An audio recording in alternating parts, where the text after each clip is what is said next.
Hello friends, now let's go straight into the Indian borders. Look here, here and here. India is facing enemies in all these places. From here, terrorists cross over. Here, border fights happen. From here, drugs are smuggled. From here, infiltrators enter. India is being attacked on 4 fronts. Now, there is yet another border to be worried about. Once, the world called this one of the cleanest borders. They even said it was India's safest boundary. But now, danger threatens from this very border. We are talking about India-Nepal border.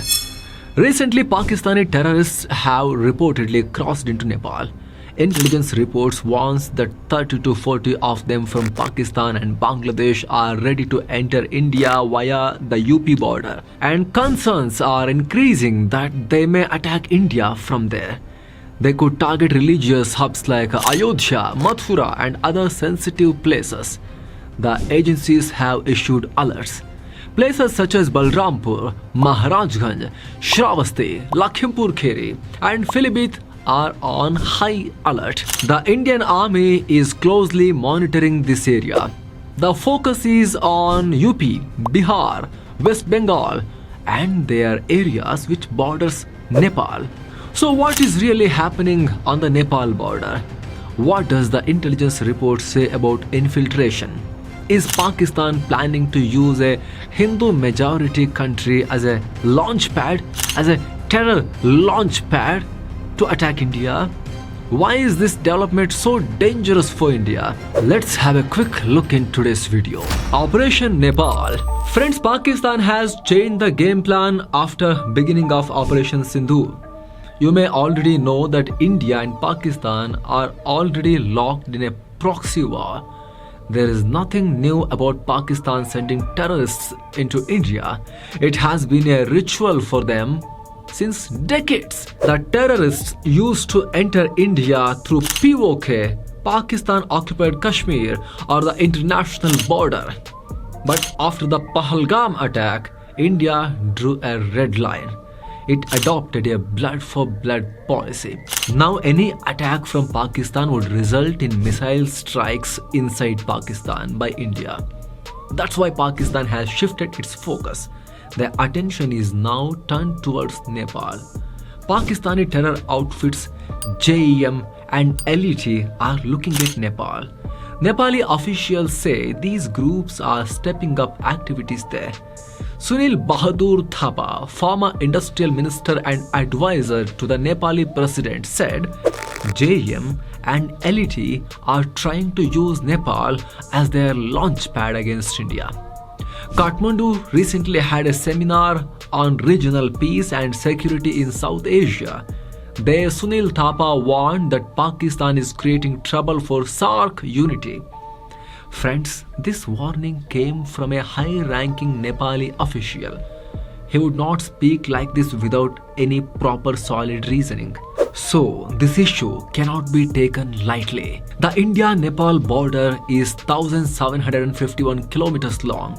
It stretches from Uttarakhand to near the Siliguri corridor. In this long stretch, places like Raxaul, Sunauli and Jogbani have checkposts, but there are very few checks. People from the both countries cross without visas. It feels like traveling from one Indian state to another. In the past, army did not patrol these zones heavily. So many may argue that India-Nepal border is so weak. But the truth is, that's just how it is. Under the 1950 Indo-Nepal Treaty of Peace and Friendship, the border remains open. It is done intentionally. Citizens cross freely without visas. They cross for jobs, daily needs, or water. Cross-border marriages are also very common here. Both countries call it as Roti Beti Ki Rishta. And that is why there is very little fencing. But now things are changing because of Pakistan's crooked intentions. Pakistan is using this openness to plant terrorist cells. Why did Pakistan choose Nepal? Pakistan have used Nepal before for anti-India activities. It is not something very new. You remember the Kandahar plane hijack of 1999? The hijackers of Air India flight IC-814 had boarded the flight from Kathmandu, the capital of Nepal. In that incident, India had to release top terrorists including Masood Azhar to save the hostages. And in 2013, elite leader Abdul Karim was arrested near Nepal border. Yasin Bhatkal, co-founder of Indian Mujahideen, was caught in Nepal in 2013.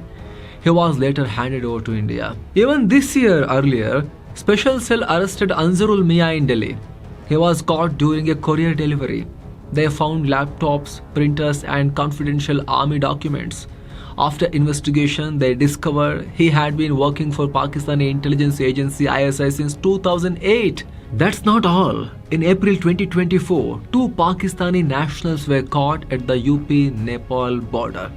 So the matter is clear.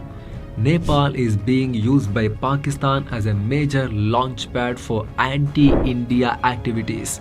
They are misusing the good Nepal-India relations to cross borders freely. The long border and daily civilian movement make it easy for terrorists. Fake documents, counterfeit currency, arms smuggling and drug trafficking are thriving. This might surprise you.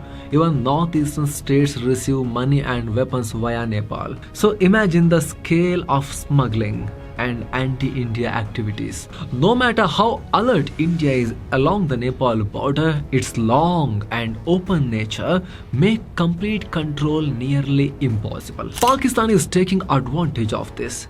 And the most frightening part? These terrorist cells are being set up by the descendants of elite and JEM. There was a case involving a elite terrorist who changed his identity while in Nepal. He assumed the name Vinod Kumar. Using this fake identity, he entered India and went on to carry out an attack on the RSS office in Nagpur. He also planned an attack in Bengaluru. And that's not all. West Bengal, UP, Bihar, these states have religious and political tensions. Even a small spark can cause major trouble here. UP is home to important places like Ram Mandir, Kashi, Prayagraj. Even a small incident can ignite massive violence. Just a few days ago, a fake Baba was arrested in Uttar Pradesh. Changur Baba. He once used to sell holy threads on a bicycle on streets, but now he is accused of converting over 1,500 women to Islam. Shockingly, he had amassed wealth worth 300 crore, mostly from foreign sources from the Middle Eastern countries. And his house was located right near the Nepal border. And then there is West Bengal. Terror sleeper cells and violent extremist networks exist there too. Security agencies closely watching the state. And Bihar is not stable either. Many people cross the border using fake documents. They enter disguised as laborers and workers. And then from Bihar, they move across India. A disaster in making. Friends, only a month ago, 33 to 37 infiltrators from Pakistan and Bangladesh were traced attempting to sneak into India via Nepal. They were tracked carefully by security agents. It seems India is engaged on a new front. Nepal is on its way to become another major challenge. India must be extremely vigilant about this development. Friends, what do you think on this? Let us know your opinion on the comment section below. And if you like this video, don't forget to like, share, and especially, please don't forget to subscribe. Thank you so much. Let's meet again. Namaste.